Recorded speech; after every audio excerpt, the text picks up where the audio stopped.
Citra satelit mengungkap, jika pagar laut sepanjang 30,16 km di 16 desa dengan jarak 500 meter dari bibir pantai Tangerang itu memiliki pola khusus misterius.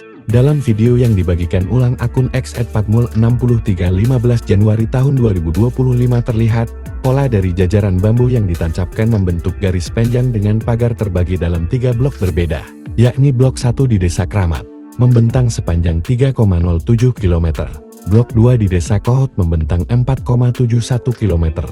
Blok 3 masih di Desa Kohot membentang 1,47 km berhimpitan dengan muara Sungai Cisadane.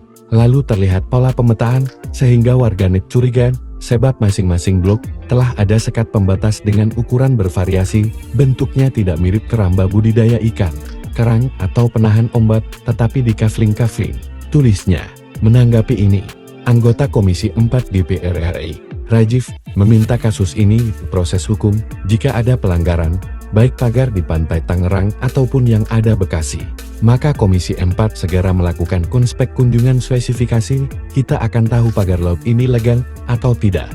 Jika ada indikasi melanggar aturan, saya mendorong dibawa ke ranah hukum, kata Rajiv Kamis, 16 Januari tahun 2025.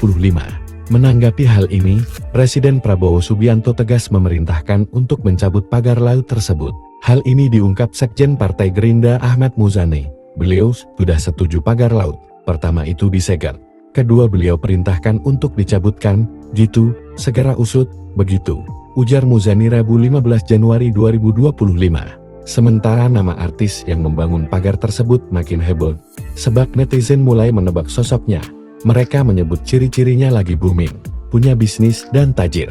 Refly Harun pun menebak dan menduga jika artis tersebut pasti sangat dekat dengan kekuasaan, sehingga berani mengkafling laut. Karena yang seperti ini, hanya orang yang dekat dengan kekuasaan yang berani melakukan ini, ujar Refly Harun.